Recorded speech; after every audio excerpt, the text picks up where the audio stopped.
السلام علیکم dear students, آج ہم کریں گے 7ویں جماعت کے سبق حمد کے مشقی سوالات۔ پہلا سوال ہے، نظام ہستی سے کیا مراد ہے؟ اس سے مراد ہے دنیا کا نظام۔ دیکھیں اوپر جو اسٹکی نوٹ لگا ہوا ہے اس پہ جواب لکھے ہوئے ہیں، آپ سامنے بھی لکھ سکتے ہو۔ اللہ تعالیٰ کی معرفت کن چیزوں کے ذریعے حاصل ہو سکتی ہے؟ اللہ کے احکام پر عمل کر کے۔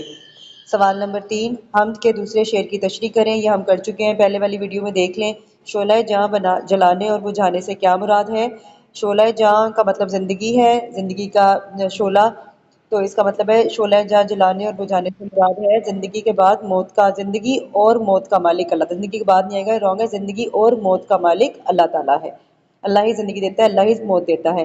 حمد کا خلاصہ اپنے الفاظ میں لکھیے، آگے ویڈیو کے لاسٹ میں آپ کو خلاصہ دکھاتی ہوں۔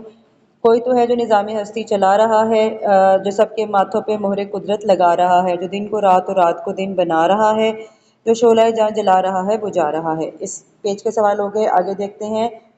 اگلا سوال ہے، اس میں معرفہ کو جملوں میں استعمال کریں، ٹھیک ہے۔ پہلا جملہ، قائد اعظم دریا سندھ وادی سوات۔ ایسے الفاظ جو خاص ہوتے ہیں، جو کسی خاص چیز کا نام ہوتے ہیں، ان کو اسم معرفہ کہتے ہیں۔ ان کے جملے ہم بناتے ہیں ابھی۔ پہلے نیچے والا سوال دیکھ لیں، درج ذیل جملوں کو مؤنث میں تبدیل کریں۔ میرے مؤنث ہوتا ہے لڑکی، مذکر لڑکا، ٹھیک ہے۔ میرے والد مجھے روزانہ پڑھاتے ہیں، اس جملے کو پورا لکھنا ہے، صرف لفظ نہیں چینج کرنا۔ والد کیا بن جائے گا؟ والدہ، اس کے مطابق جملہ چینج ہو جائے گا۔ میری والدہ مجھے روزانہ پڑھاتی ہیں۔ میرے بھائی نے بورڈ میں اول پوزیشن حاصل کی، بھائی کا مؤنث کیا ہوتا ہے؟ بہن ہوتا ہے، تو یہ جملہ بہن کے لحاظ سے چینج ہو جائے گا۔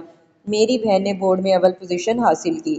میرے استاد میری حوصلہ افزائی کرتے ہیں، اس میں کیا لفظ ہے؟ استاد، استاد کی مؤنث استانی ہوتا ہے، تو میری استانی میری حوصلہ افزائی کرتی ہیں، کرتے کی جگہ کرتی آ جائے گا۔ جملہ پورا لکھنا ہے، کاٹ کے نہیں اوپر ورڈز لکھنے، مارکس نہیں ملتے۔ بچے شوق سے اسکول جاتے ہیں، بچے کی جگہ بچیاں آ جائے گا، بچیاں شوق سے اسکول جاتی ہیں۔ نوکر نے صفائی کی، نوکر کی جمع نوکرانی، نوکرانی نے صفائی کی۔ باورچی نے کھانا پکایا، باورچن نے کھانا پکایا۔ دھوبی نے کپڑے دھوئے، دھوبی کی جمع دھوبن، دھوبن نے کپڑے دھوئے، ٹھیک ہے۔ اس کے بعد اگلے والے جملے آ جاتے ہیں، اب ہم جملے دیکھ لیتے ہیں، بلکہ سوال نمبر 7 پہلے دیکھ لیتے ہیں۔ نظام ہستی کے حوالے سے جن چیزوں کا ذکر حمد میں آیا ہے، اس کے علاوہ 5 اور مثالیں دیں۔ ایسی مثالیں دینی ہے جس سے اللہ تعالیٰ کا نظام، زندگی کا نظام کیسے چل رہا ہے۔ حمد میں بتایا ہوا ہے کہ اللہ تعالیٰ موسموں کو بدل رہا ہے، رتوں کو بدلتا ہے، دن اور رات کو چینج کر رہا ہے۔ اس کے علاوہ مثال دیں، یہ دیکھیں لکھا ہوا ہے، بارش کا ہونا زندگی کا نظام میں ہم دیکھتے ہیں جو اللہ کے کنٹرول میں ہے۔ اس کے بعد ہے زمین کی گردش، سورج کے طلوع اور غروب ہونا وقت پر، چاند کا وقت پر طلوع اور غروب ہونا، پھل اور پودوں کا اگنا، ٹھیک ہے۔ یہ سارا جو ہے ہمارے پاس یہ زندگی کے نظام ہستی کے مثالیں ہیں جو اللہ تعالیٰ کے نظام میں، ٹھیک ہے۔ یہ 7 مثالیں آپ بک پہ ڈائریکٹ لکھ لیں یا کاپی پہ نوٹ کر سکتے ہیں۔ اس کے بعد ہم آ جاتے ہیں جملوں پر۔ پہلا جملہ ہے قدرت، اللہ تعالیٰ کی قدرت ہر چیز میں عیاں ہے یا ظاہر ہے۔ نظام ہستی، اللہ تعالیٰ اس پوری دنیا کا نظام ہستی چلا رہے ہیں۔ سماعت، سماعت کا مطلب ہوتا ہے سنائی دینا، اللہ تعالیٰ ہماری ہر بات سماعت کرتے ہیں، یا قوت سماعت اللہ تعالیٰ کی بہت بڑی نعمت ہے۔ اس کا ایک اور مزے کا جملہ بن سکتا ہے، حضرات ایک ضروری اعلان سماعت فرمائیے، ٹھیک ہے۔ سماعت ہوتا ہے سننا۔ تاج وقار، حضور پاک صلی اللہ علیہ وسلم غریبوں کو بھی تاج وقار بخشتے تھے، اللہ تعالیٰ جس کو چاہے تاج وقار بخشتے ہیں، یا آپ کر سکتے ہو کہ ایماندار لوگوں کو تاج وقار ہی ملتا ہے۔ نیت، اعمال کا دار و مدار نیتوں پر ہے۔ اس کے بعد جو اس میں معرفہ والے جملے تھے، قائد اعظم، قائد اعظم کراچی میں پیدا ہوئے، دریا سندھ، میرے ماموں جان کا گھر دریا سندھ میں نہیں ہے، دریا سندھ کے پاس ہے، ٹھیک ہے۔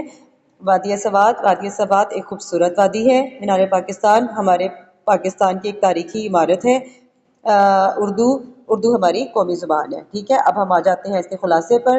اس عزم کا خلاصہ ہے کہ اللہ تعالیٰ سب سے بڑا ہے، اللہ تعالیٰ کے سوا ہم کسی کی عبادت نہیں کر سکتے۔ شاید کہہ رہے ہیں کہ اس دنیا کا نظام کوئی نہ کوئی چلا رہا ہے، کیونکہ دنیا کا نظام خود بخود نہیں چل رہا، بلکہ ایک ہستی ہے جو اس دنیا کے نظام کو چلا رہی ہے، وہ ذات اللہ تعالیٰ کی ہے۔ اللہ تعالیٰ پوری کائنات بنائی، پھول پودے، ہوا، سورج، چاند و ستارے اللہ نے بنائے۔ ان نعمتوں پر شکر ادا کرنا چاہیے، کیونکہ اللہ تعالیٰ نے ہمیں بہت سی نعمتیں بخشی ہیں۔ اللہ تعالیٰ ہمیں نظر نہیں آتے، بلکہ ہم اللہ تعالیٰ کی نشانیوں کو پوری کائنات میں محسوس کر سکتے ہیں۔ اللہ تعالیٰ کو اس جگہ پر تلاش نہیں کرنا چاہیے جہاں پہ ہمیں اللہ کی نشانیاں محسوس نہیں ہوتی، یعنی اللہ تعالیٰ کو بتوں میں تلاش نہیں کرنا چاہیے، وہ تو اپنی حفاظت خود نہیں کر سکتے۔ اللہ تعالیٰ کو بدلتے ہوئے موسموں میں دن اور رات سے بدلنا تلاش کریں۔